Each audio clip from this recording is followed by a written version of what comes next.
You're doing a lot of traveling around the world. Before we get into your brands, tell me a little bit about brands that you're seeing as you travel around the world that you really think are doing a great job. Sure. Obviously the cosmetics companies do a fantastic job, and the fashion companies. I really like sometimes what Salvatore Ferragamo seems to be doing. You look at even some of the chocolate companies. They're getting much more engaged.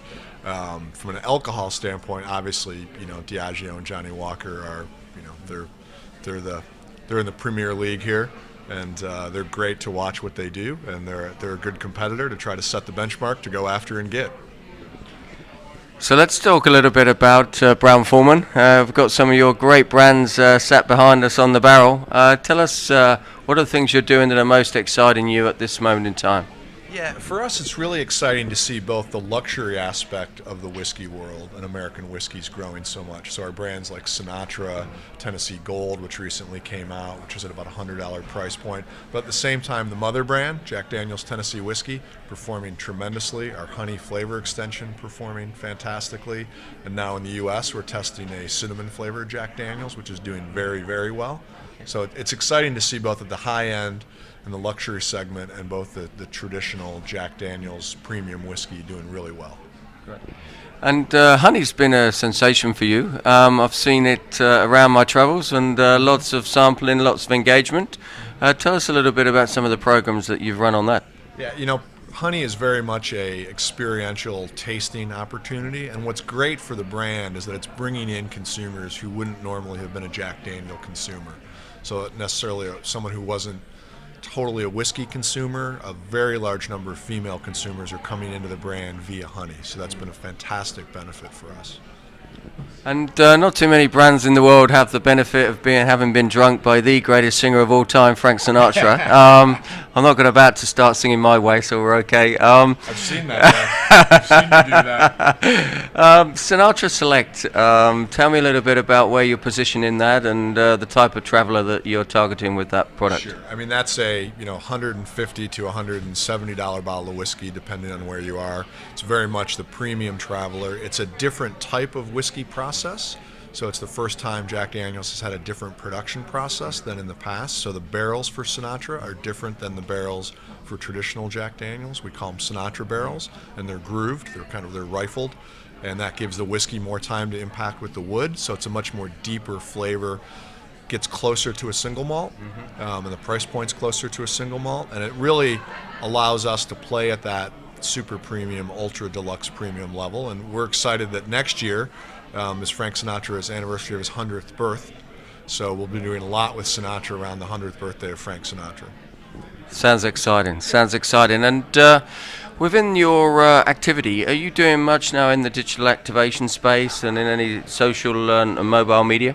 We are. We're doing both with ourselves, with our Jack Daniel's home place, our Jack Daniel's Facebook presence, where we're a larger brand than Apple Store.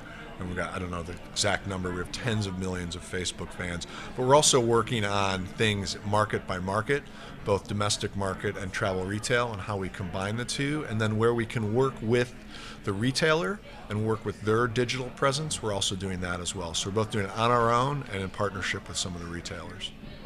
Fantastic. And your responsibilities, Jim, extend outside of travel retail. So in terms of the management of emerging markets and the importance of the travel retail sector in those markets, particularly where they're darker, Sure. Talk us a little bit through some of your experiences and thoughts on that. Yeah, one thing about travel retail and how it connects to those emerging markets is, in a lot of context, it's the off-premise or the off-trade of the emerging market. And you have the same consumers that you're trying to reach, and whether it's Lagos or Nairobi or Dar es Salaam, who are going through the airports. So it's very much, it is the shop window, obviously, but when you get to those emerging markets, it's very much also the off-trade channel for the people who live in those markets, as those markets develop more of an off-trade. So it's a fantastic sort of both local market and travel retail coming together in one location. Thank you. And we've talked a lot this week in the show about the challenges and the environment that we're working at the moment. Talk to me a little bit about any impacts around the consolidation of the key retailers. Is that impacting your business greatly? It's impacting our business from the standpoint of being able to do much deeper engagement and planning and activity with fewer customers than in the past when you had a large number of customers. I'm very surprised this week at the show. I thought with consolidation it would be quieter, and it feels like this year the show is actually busier than it has been in the past. Now, I think it's a really good response to the positive side of the consolidation. Obviously, there's the challenges around a margin and inevitably some of the sharing of investment costs. But the fact that you've got bigger retailers doing probably fewer things with fewer brands and doing them better, I think, is a common theme. In terms of the sharing of costs across the Trinity, how do you feel that's evolving at the moment? Is it improving? I don't think so.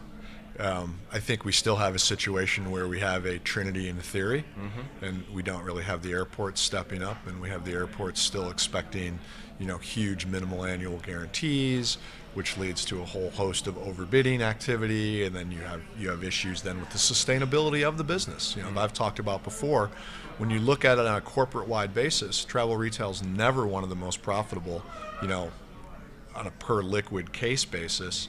And I think as we have more opportunities for digital marketing and different types of touching the consumer more directly, I worry that in the long run the travel retail business model isn't sustainable unless the airports recognize that they have to be an equal partner financially at the table. I agree totally. And just moving off airports, in the world of cruise, that's another big growth area which from my perspective doesn't get touched on enough at this conference.